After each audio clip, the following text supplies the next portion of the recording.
자, 오늘도 장장 콤비와 함께합니다. 장성철 공론센터 소장, 장윤선 정치전문기자 두 분 모셨습니다. 어서 오세요. 안녕하세요. 네, 안녕하세요. 자, 대통령 담화 오늘 하루 종일 시끄러웠는데요. 어떻게 보셨어요, 장 기자부터? 예.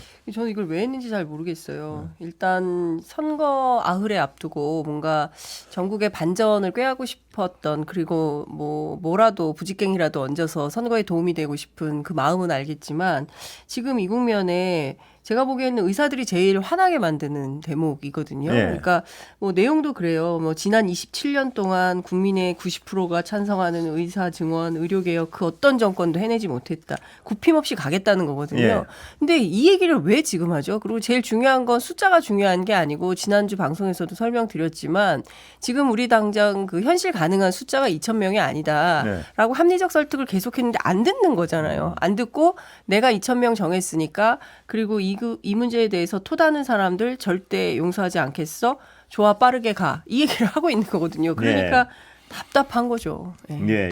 그런데 제가 장 소장님께 하나 여쭤보고 싶은 건, 대통령실이 어떤 정무적 판단을 한다면 선거 앞두고 결코 이런 톤으로 50분을 한 방향으로 얘기하는 게 도움이 안 된다는 판단은 누군가 할 텐데요. 왜 이런 건가요, 보시기에? 좀 참모들의 의견이 갈리지 않았느냐라는 네. 좀 생각이 듭니다. 그러니까 좀 합리적으로 상식적으로 해야 국민의힘 선거에 도움이 된다라고 해서 기자회견 하자는 쪽, 그리고 근데 기자회견을 하게 되면은 우리가 밀리면 안 된다. 우리가 하는 게 지금 옳지 않냐. 네. 국민들 의대 정원 찬성하고 있지 않냐. 그러니까 대통령의 진정성에 대해서 국민들이 잘 모르니까 한 51분 동안 자세하게 설명을 드려야 된다. 그렇게 좀 방향을 바꾼 참모들이 있는 것 같은데, 오늘 기자회견을 보고 예. 국민의힘 한 의원이 익명을 통해서 익명이요. 이런 식으로 언론에다가 인터뷰를 했습니다. 지구를 향해 날아오는 혜성을 보며 멸종을 예감하는 공룡들의 심정이 지금 우리들의 심정이다. 그렇게 얘기. 좋으세요? 왜 웃으세요? 아니야, 좋긴 아니, 뭘 좋겠습니까? 공룡, 근데 아니 객관적인 진행자한테 좋긴 뭘 좋을 공룡이라는 일이 뭐가 표현이 있습니까? 그래가지고 야, 공룡. 그 국민의힘 의원들도 예. 왜 하셨을까? 이게 과연 그러니까요. 선거에 아니 도움이 근데 될까? 제가 웃은 이유는 그 심정이 너무 시각적이잖아요. 그 그러니까요. 여당 의원들 그 모습이. 아기 공룡 둘이 그러니까 거기에 생각나요. 이제 또 인터뷰한 국민의힘 의원들의 얘기를 보면 좀 너무 억지스러워 보였다. 왜 내 진정성을 못 알아주냐라는 좀 투정 같은 거 부리는 것 같다. 그런 식의 이제 기사 내용들이 있거든요. 근데 그러니까 그 익명의 그분은 시각적으로 하여튼 제가 그 상황을 하도 시각적으로 그리쳐가지고 웃었는데, 그분 말고 실명으로 굉장히 정면으로 얘기한 분들도 뭐 적지 않잖아요. 그렇죠. 후보들도 탈당 나서서. 요구까지 있었으니까요. 맞습니다. 그 이상의 얘기를 많이 한 분들이 있는 것 같은데. 하민경 후보라든지 아니면 조혜진 후보. 예. 그렇고 뭐 윤상현 안철수 의원 같은 경우에는 좀 대통령께서 좀 더 유연성을 가졌으면 좋겠다라는 건데, 홍보 수석이 대통령 기자회견 담화 네, 국민 담화. 담화. 예. 담화 끝나고 나서 자세하게 이제 기자들과 백풀 브리핑을 했는데, 기자들이 다 이게 선거 도움 될 것 같냐, 왜 이런 걸 네. 지점했냐 막 그러니까 좀 제발 부탁한다. 우리는 세 가지 요점을 얘기를 했다. 예. 송구하다라는 부분에 방점이 있다. 예. 두 번째는 의대 정원 우리가 변경이 가능하다. 의사들이 좀 합리적인 안을 가져와라. 그리고 세 번째는 사회적인 합의체를 구성해가지고 논의를 해보자. 이제 이런 얘기에 대한 진정성을 좀 알아봐 달라는 건데, 제가 드리고 싶은 말씀은 이 얘기를 왜 지금 하냐고요. 그렇죠. 예. 예. 그리고 지금 하냐고요. 사실은 이런 거예요. 그러니까 어제 한밤에 이 발표가 예. 속보로 나왔잖아요. 근데 그다음부터 이제 대통령실 출입 기자들이 밤사이에 막 이제 취재를 한 거죠. 왜 하냐, 무슨 내용이냐. 그러니까 처음에는 의료 개혁을 포함한 국정 현안 뭐 관련된 대국민 담화 뭐 이렇게 예. 나온 거예요. 그러면 의료 개혁을 포함한 국정 현안이니까 다른 현안들이 굉장히 많잖아요. 뭐 사법관 문제를 포함해서. 그렇기 때문에 이제 어떤 거냐라고 질문을 많이 했는데, 뭐 과정에서 조금 입장이 바뀌면서 사실은 의료 개혁에 방점이 찍혀 있고, 뭐 의사 정원 문제로 갈 거고, 그래서 사과 문제가 들어가냐, 사과를 정말 하냐, 네. 사과는 안 한다, 직접 사과는 안 하고, 왜 그럼 사과를 안 하냐? 대통령이 일단 사과하면 더 내놓으라고 한다. 그렇기 때문에 사과는 할 수가 없다라는 게 대통령실의 기조라는 거예요. 근데 이 국면에 대통령이 사과를 어떻게 안 하죠? 예. 사과를 안 해도 된다는 판단을 한다는 게 저는 민심과 굉장히 괴리돼 있다. 그 부분에 아까도 여쭤봤지만 사과를 안 할 거면 뭐하러 담화를 지금 발표합니까? 그렇죠. 이 선거 예. 일주일을 놔두고. 그러니까 국민의힘으로서는 마지막 반전의 기회를 날려버렸다라고 볼 수밖에 없습니다. 만약 뭐 대국민 담화에서 대통령께서 진솔하게 좀 사과하시고 좀 의대 정원 문제에 대해서도 이제 열어놓고 이제 의사들하고 협의를 하고 또한 이제 여러 가지 얘기를 다 들어가지고 내가 내 고집만 부리지 않겠다. 같이 한번 얘기 나눠보자. 의사분들 빨리 좀 복귀해 주시라. 예. 국민의 생명과 안전이 좀 위협스럽다. 이렇게 좀 다독이면서 말씀하셨으면 얼마나 좋았을까라는 생각인데 어쨌든 현장에서 뛰는 국민의힘 후보들은 대단한 좌절감을 느끼고 있다. 근데 이런 거죠. 그렇습니다. 지금 그 대통령실에서는 이제 의료 의사 정원 문제 가지고 계속 논란이 되고 이제 주요 언론이 이 문제를 집중적으로 다루기 때문에 그렇지만 실제로 많은 사람들이 체감하고 있는 핵심적인 이슈는 최상병 이슈예요. 예. 예. 이종섭 대사를 왜 그렇게까지 해서 출국시켰다가 그리고 결국에는 자진 사퇴 형식을 통해서 해임한 것이나 마찬가지 상황이 됐는데 이것은 비단 국내 이슈가 아니라 앞으로 호주하고 어떻게 문제를 예. 풀어갈 거냐 굉장히 중요한 문제는 이 최상병과 이종섭 장관 문제다. 예. 이 문제에 대해서 대통령이 책임 있는 사과를 하고 이제 4월 3일부터 특검이 자동 부의가 국회에 되게 되고 언제든지 이제 표결할 수 있게 되는데 이 문제에 대해서 겸허하게 자신과 관련된 이슈이기 때문에 겸허한 태도로 특검을 받아들이겠다. 더 네. 이상의 거부권은 없다. 이 정도 얘기했다면 사실상 뭐 중도 표심에 있는 좀 뭐 60대 70대 유권자들에게는 어쩌면 소구력이 있었을 수도 있어요. 그런데 예. 그런 얘기는 일체 하지 않고 엉뚱한 얘기만 그것도 무려 51분을 혼자 그렇습니다. 얘기한 네. 거예요. 그러니까 혼자서 설마 질의응답 없이 그게 가능할까요? 근데 대통령실에서는 그렇게 한답니다라고 했는데 정말 그렇게 해버린 거죠. 오늘 그 방송을 이렇게 지켜보는 제 주변에 있는 분들을 좀 봤는데 여당을 지지하는 분들이나 야당을 지지하는 분들이나 한 20분 지나니까 둘 다 화를 내고 있어요. 그렇죠. 무슨 얘기냐면 여당을 지지하는 분들은 뭐야 저거 저렇게 할 거면 왜냐면 선거를 망칠 것 같으니까. 네. 야당을 지지하는 분들은 원래 그걸 비판하고 있었으니까 저 왜 하지 하는 똑같은 비슷. 근데 입장은 완전히 달라요. 그렇죠. 그러니까 이런 어떤 일들을 할 때는 누군가 판단을 이렇게 했다는 건데 그 대통령의 판단을 옆에서 못 꺾을 수도 있고 아까 말씀하셨지만 옆에서 부추길 수도 있고 그러나 최종적 판단은 역시 대통령 아니겠습니까? 그렇습니다. 네. A4 13장이에요. A4 13장을 대통령이 서서 혼자서 읽은 겁니다. 도대체 이걸 왜 하는 겁니까? 국민들이 이 글을 읽을 줄을 모릅니까? 이 내용을 모릅니까? 대통령이 앉아서 이 숫자를 진정하라고요? 화가 나서 참을 수가 없어요. 아니 대통령이 얼마나 할 일이 많아요. 그래서 사과값이 전 세계 1위가 됐어요. 예. 감자값이 전 세계 1위가 됐어요. 이게 정상입니까? 예. 대한민국에서 이런 일이 있을 수 있는 일인가요? 저는 도대체 정부가 국정 운영을 어떻게 하길래 사과값을 감자값을 전 바로- 세계 1위로 바로 만드니 이거를 해야지. 장 기자 51분 말씀하시는 이걸. 지금 이런 광경이 아까 여도 화를 내고 있고 야도 화를 내고 있다는 그 담아 보면서 그런 광경입니다. 일을 해야죠. 대통령이 일을 하셔야죠. 이거 예. 읽고 있을 때입니까? 그래서 국민의힘 일각에서는 예. 민주당 선거대책위원장이 윤석열 대통령 아니냐 이런 얘기까지 하고 있는 예. 그런 상황인데 좀 여러 가지로 좀 안타깝습니다. 그래서 대통령 담화로 선거 판세를 좀 흐름을 돌리려고 했던 여권의 어떤 움직임이나 계획은 좀 수포로 돌아간 것이 아니냐라는 생각이 듭니다. 그런데 이 얘기 잠깐 하고 좀 민주당 얘기로 가보겠지만 네. 한동훈 비대위원장의 발언 약간 잠깐 설명했지만 약간 미묘한 게 많습니다. 보면 이 어제였나요? 선거 후에 쫓겨날 거라고 하는데 저렇게 만만치 않다. 네. 여러분을 위해 총선 이후에도 제 역할을 다하겠다. 그러더니 오늘은 아까도 소개했지만 정부 눈높이 부족한 게 내 책임은 아니지 않느냐. 뭐 이런 얘기를 했습니다. 어떻게 보세요? 예.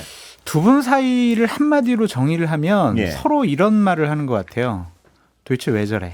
그러니까 서로 이해가 안 되고 예. 서로 불신이 있는 거죠. 왜 내 말대로 안 하지? 그러한 상황들인 예. 것 같아요. 그러니까 이 부분이 뭐냐면은 아니 내 잘못 아니잖아. 그리고 내가 뭐 담화에서 그렇게 얘기한 것도 아니잖아요. 대통령이 잘못이지 우리 국민의힘 잘못은 아니잖아요. 그러니까 저 한동훈 잘못 아니니까 국민의힘 후보 좀 찍어주세요. 제발 예. 도와주세요. 이런 식의 항변이 아닌가라는 생각이 드는데 어쨌든 집권 3년 차의 총선은 대통령 중간평가가 될 수밖에 예. 없잖아요. 그러니까 한동훈 비대위원장이 자꾸 정권 심판론, 윤석열 대통령 부정평가에서 이슈를 돌려보려고 하는데 대통령께서 시시때때로 그냥 가끔 자주 나타나셔가지고 예. 이렇게 정권 심판론을 계속 부추기는 것이 아니냐 그런 생각이 좀 듭니다. 예. 그러니까 내 책임은 아니라는 거죠. 그러니까 국정 운영을 내가 한 것은 아니잖아. 윤석열 대통령이 한 네. 것이니까 여러분들이 뽑은 윤석열 대통령 그분 심판은 여러분들이 하시되 국민의힘을 선거를 맡아서 책임지고 있는 한동훈은 전혀 다른 결이니까. 책임 회피라고 보시는 그렇죠. 거네요. 예. 아니, 책임 회피라기보단 예. 그러니까 지금 약간 결이 달라요. 예. 그렇죠. 아니 내 예. 책임은 아니란 얘기죠. 예, 그렇죠. 내 책임은 아니니까 이 국정 운영에 대해서는 별건으로 치고 네.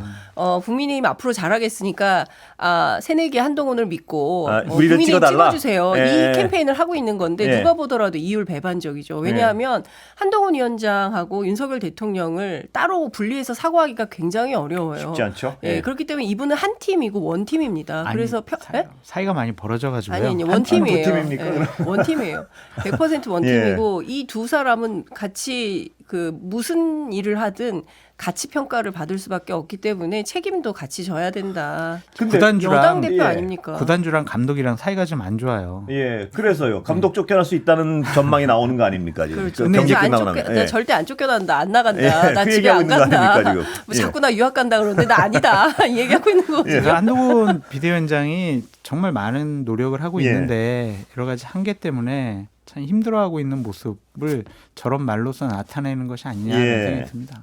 예. 아 불쌍하잖아요. 사발면 먹으면서 그렇게 제로 선거운동 콜라는 왜 먹어요?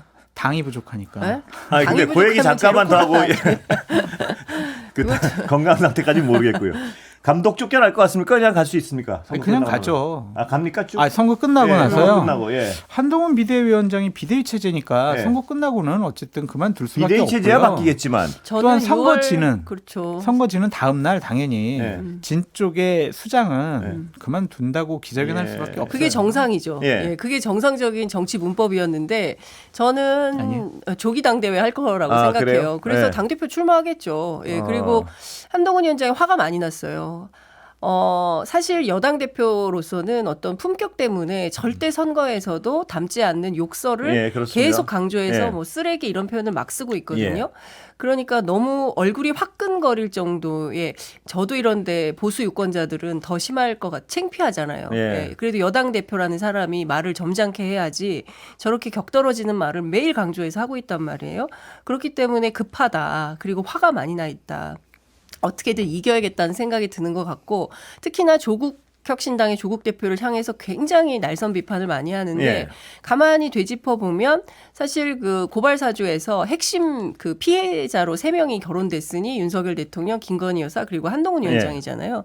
그러니까 본인들의 문제 이게 만약에 선거가 끝나고 완벽하게 혹은 야권의 승리로 끝났을 때 굉장한 부담이 생기는 거죠. 그래서 예. 그런 두려움 때문에 저렇게 세게 말을 하던 게 아닌가라는 생각도 좀 듭니다. 예, 그러면 아니 장 기자 말씀은 선거 끝나고 선거를 패배하더라도 운명 공동체라서 그렇게 둘 사이에 파열은 없을 것이다. 뭐 이런 점으로 아니 싸우기는 해석했는데. 하겠죠. 예. 이제 일종의 이제 권력 싸움, 뭐 주도권 다툼은 하겠지만 한동훈 위원장이 집에 갈 것 같지는 않아요. 아, 그래요? 예, 저는 남아서 계속 정치할 것 같습니다. 아, 그 견해는 동의하십니까? 그렇죠. 뭐 민주당이 상당한 큰 의석 차이로 이기게 되면 대통령이 국정 운영도 상당히 힘들어지고 네. 당에 대한 지배력도 약해질 수밖에 없어요. 네. 그렇기 때문에 뭐 당이 전당대회를 열어서 어떠한 지도부를 선출하는 데 있어서 그렇게 큰 영향력을 발휘하기는 힘들지 않을까라는 생각이 듭니다. 뭐 그 일각에서는 대통령실이 한동훈 위원장에 대한 신뢰를 완전히 잃었다. 뭐 이런 얘기들도 어떤 정보지 같은 데서 많이 하는 것 같은데 어떻게 보세요? 전 직접 들었어요. 네. 그죠? 매우 불편해하고 네. 매우 싫어하고 뭐 하여간 자세히 옮기진 않겠습니다. 예. 예, 그 불편해하시는 것 같아요 대통령께서. 예, 그 상태라면 예. 그 상태라면 결과물이 아주 안 좋게 나왔을 경우에 네. 아니, 예. 그렇다고 해서 대통령이 한동훈 위원장한테 책임을 물을 수 있습니까? 그건 아니죠. 예. 예, 정치적으로 불가능한 일인데 가끔은 의외의 어떤 일을 하시는 변수들이 예. 생기긴 합니다. 예, 그래서요. 예. 지금까지 못 보던 정치를 하시는 예. 분들이라서. 예. 그렇습니다. 장 소장님 왜 말씀을 안 하세요? 오늘 굉장히 좀 특이하시네. 침울하신 것 같아요. 제가 예. 우울하셔요? 말 걸기가 좀 어렵습니다. 보수 우파 패널 너무 괴롭다. 말씀 주세요. 그러면 네. 그 양문석 후보 그 문제를 좀 말씀하시죠. 예. 양문석 어떻게 보세요? 후보 예, 아파트 예, 처분하겠다라고 논란. 얘기하잖아요. 예. 근데 이게 과연 맞는 것이냐라는 좀 생각이 예. 듭니다. 11억 대출 예. 어떠한 그런 사업자 대출을 받았는데 그 보통 그 젊은 나이에 사업에 어떠한 성과가 없는 그러한 개인 사업자 그런 분이 어떻게 11억을 대출받아요. 예. 이거는 말이 안 되는데 이거를 처음 해명을 한 양 후보도 문제고 지금 오늘 방금 전에 아파트 처분을 하겠다, 이익금 있으면은 뭐 사회 환수 공헌하겠다 뭐 예. 이런 식의 얘기를 하는데 이게 전형적인 김의겸 의원의 이게 해법인데 과연 이게 맞느냐라는 좀 생각이 들어요. 그러니까 예. 진솔하게 사과를 어쨌든 뭐 이분 뭐 출마하면 계속 당선될 가능성이 높겠지만 과연 이런 식의 방식으로 일을 처리하고 해명을 하고 대응을 하는 것이 국회의원으로서 자격이 있는 것이냐 좀 그런 생각이 좀 듭니다. 예. 왜냐하면 법적으로 문제 없더라도 국회의원은 양심과 도덕과 윤리가 절대적인 기준이 되어야 한다라고 저는 생각이 들거든요. 그 부분에 있어서 한번 되돌아보시라라고 말씀드려요. 어떻게 보세요? 우리 집 대출 때문에 피해본 사람 있냐라고 네. 반박했을 때 깜짝 놀랐어요. 네. 그러니까 선거에 공당의 선거에 후보자로 나온 분이 첫날은 사과하고 그 이튿날 억울하니까 반박하면서 우리 집 때문에 피해본 사람 있어 이렇게 반발하는 모습을 보고 야 이거 어떻게 해석을 해야 되냐라는 생각이 좀 들었는데 예. 그 제 후배가 그런 얘기를 하더라고요. 그 어린 딸이 11억 대출을 받아서 집을 샀는데 그때 이 공공자금으로 스타트업을 하려고 준비했던 청년들이 있는데 이 11억을 대출을 못 받아서 사업을 못했다고 한다면 네. 그건 어떻게 되는 겁니까? 이제 이런 질문을 오히려 저한테 해서 네. 제가 정말 얼굴이 화끈거렸거든요. 네. 그리고 저는 이제 막 플랜카드 요새 많이 붙어 있으니까 선거 막 크게 자기 얼굴 막 붙여놨잖아요. 저는 국민들 앞에 떳떳한 정치를 할 수 있는 사람들이 정치를 해야 된다고 네. 생각합니다. 그렇기 때문에 도덕성 검증을 세게 하는 거고요, 언론인들이. 그런 차원에서 보면 양문석 후보의 이런 태도는 옳지 않고 그 지역 주민들이 흔쾌하게 찍을 수 있어야 되거든요, 네. 민주당 지지자들이. 네. 근데 과연 민주당 지지자들이 흔쾌하게 양문석 후보 찍을 수 있겠냐. 매우 어려운 선택을 하게 만들었다. 이런 네. 비판은 가능하다고 지금 봅니다. 이 전체 판도에는 영향이 있습니까? 보시기에. 저는 그렇게 보진 않아요. 네. 전체 판도에는 별 영향은 없다고 봐요. 네. 왜냐하면 제가 현장 취재를 전국을 다니는데 도도한 윤석열 정부, 윤석열 대통령에 대한 비판이 아주 간거하게 있습니다. 네. 그래서 이 흐름, 그 진짜 대파 선거예요. 네. 그래서 이 도도한 흐름을 꺾이는 9일은 부족하지 않다. 그러니까 이 정권 흐름대로 심판의 계속 갈 어떤 이 거다. 바람이 예. 워낙 강해가지고 네, 다른 이슈들이 먹힌다 이 말씀이에요. 그렇습니다. 그냥. 예. 먹히지 않죠. 이 정권 그러니까 심판은 이 잡아먹힌다 이 말씀이죠. 예. 그러니까 윤석열 대통령 심판해야 되는데 양문석 후보의 저 부동산 대출 문제 때문에 내가 윤석열 정권 심판하지 말아야지라고 예. 할 국민들이 얼마나 있을까라는 생각이 들어요. 대단히 부적절하고 나쁜 일을 양문석 후보가 하긴 했는데 예. 큰 대세 흐름은 별로 영향 미치지 않을 것 같아요. 사안별은 이 양문석 후보 사안과 박은정 조국혁신당 후보 사안은 어느 경중으로는 어떻게 더? 그러니까 저는 예. 박은정 후보 사안은 이렇게 봅니다. 그러니까 160억 발언은 저하고 인터뷰하다가 한 얘기인데 기차 그렇습니까? 안에서 예. 그건 무슨 얘기냐면 우리가 160억 받을 수 있었는데 못 받았어요. 이게 아니라 예. 대체로 전관 예우들이 건당 뭐 5천만 원에서 1억 정도를 받는데 160건을 했다면 160억 정도를 받았겠죠. 그러나 예. 그런 맥락이 아닙니다라는 설명이었어요. 근데 사실 이제 두 가지가 가능한데 첫 번째 전관 예우가 그럼 좋은 거냐? 그게 무슨 꼭 받아야 되는 거냐? 그 문제 있다라고 현업 변호사들이 얘기하고 있거든요. 네. 그러니까 그거는 또 별건으로 하고 이 44억 액수 또 하나는 21개월 동안 일 안 하고 1억 원의 그 월급을 받아갔다. 오늘 조선일보에서 예. 쓴 기사 내용인데요. 이거는 아주 민감한 개인정보가 담겨있는 의료 기록인데 네. 이거를 조선일보가 어떻게 입수를 해서 보도를 했을까. 이 보도 경위에 대해서는 살펴볼 필요가 있다라는 판단이 좀 들고 예. 저는 큰 틀에서 국민들이 판단하시겠지만 제가 현장에서 만난 지지자들의 표심은 별로 중요하다고 생각하지 않는 것 같았어요. 아까도 말씀하셨지만 정권 심판 이슈가 모든 걸 그렇습니다. 삼켜버리고 있기 예, 때문에 예. 다 떠나서 윤석열 대통령이 너무 못해요. 예. 이 얘기를 합니다. 예. 예. 장 소장님 그 박은정 전 검사는 어떻게 보세요? 잘못됐죠. 근데 조국 혁신당에 계신 분들이 네. 법률적으로 도덕적으로 윤리적으로 문제 많은 분들이 있음에도 네. 불구하고 많은 국민들께서 조국 혁신당을 지지하고 있잖아요. 그렇기 때문에 조국 혁신당 지지율에는 그렇게 큰 영향은 없을 것 같아요. 예. 하지만 이분은 이제 곧 국민의 대표가 돼서 국민을 위한 법률안을 만들어야 되잖아요. 예. 제도를 만드는 일을 하시게 되잖아요. 그런데 가족이 그러한 좀 적절하지 않은 뭐 법적으로 뭐 문제 없더라도 그 다 수임해서 빠졌어요. 아니 그러니까 그게 잘못 본인 안 했다고 하면 왜 그러겠냐고요. 그러니까 좀 부적절하고 박은정 변호사가 이제 배지를 다는데 네. 약간 좀 부정적인 영향 끼칠 거니까 지금은 사퇴한 건데 정치는요 절대적인 도덕적인 기준이 있어야 한다고 생각이 듭니다. 그러니까 윤석열 정권이 정말 잘못했기 때문에 우리 편 박은정 변호사의 남편이 부적절하고 잘못된 일을 했다라는 것에 대해서 정당성을 부여하지는 않는다고 저는 생각을 해요. 예. 그래서 이런 부분에 대해서 조국 전 장관이 좀 특단의 대책을 세워줬으면 좋겠다라는 개인적인 바람이 있습니다. 예. 자, 사전 투표하고 이제 사전 투표일이 재외국민 재외국민 투표는 지금 진행되고 2배가 있는데 2.3배가 넘었죠. 엄청난 것 같아요. 예, 엄청나죠. 그러니까 제가 페이스북을 쭉 봤더니요. 대파를 들고 네. 인증샷을 올린 제가 아까 보니까 21대 2배 막 그렇죠, 지금? 그렇습니다. 탄자니아에서 투표했다고 투표소 이렇게 네. 대파 들고 인증샷 찍고 막 이런 분들을 봤는데요. 전 세계에 살고 있는 우리 해외 동포들이 투표 참여를 하고 있는 거예요. 예. 그러니까 제가 2016년 총선 취재했을 때도 이런 분위기가 있었거든요. 엄청난 심판 여론인 겁니다. 네. 특히 이제 외국에 살면 이제 저도 잠깐 살아봤지만 국내 이슈에 대해서 아주 민감하게 들여다보게 되고요. 그렇죠. 나라가 네. 좀 잘 됐으면 좋겠어요. 그래야 밖에 나갈 때 어깨가 좀 펴지거든요. 네. 야, 니네 나라 이게 뭐니? 이런 그렇습니다. 비판 듣고 네. 싶지 않아요. 그래서 저는 이렇게 2.3배나 높은 국민들, 특히 이제 제외 국민들이 투표 참여하셨다.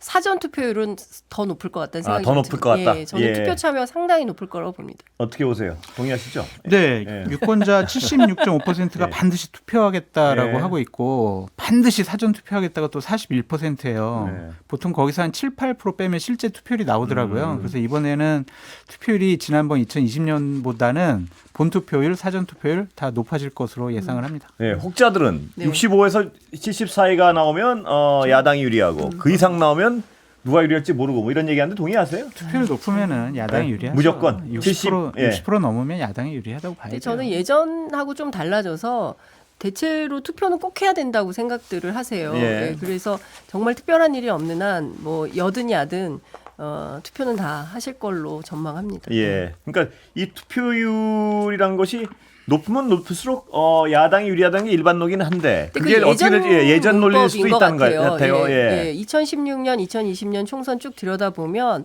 꼭 그렇지 않았거든요. 그래서 예. 투표율은 아니 근데 주권자의 권리니까 그리고 오늘을 기다려왔다라고 하시는 분들이 굉장히 많기 때문에 근데 어떻게 좀 많이- 하찮은 인간의 머리로 예. 천시민 국민들의 마음을 어떻게 우리가 읽을 수가 있겠습니까? 예. 그래서 참 뭘 예측하라고 하는 것이 좀 창피하기도 하고 장소영님 오늘 이 말씀하신 해탈이네. 굉장히 피로해 보이시죠? 내려놨어요. 다 내려놨어요. 네, 지금까지 저 공룡의 장성철 소장, 심정입니다. 공룡의 장현선 심정. 기자였습니다. 감사합니다. 감사합니다.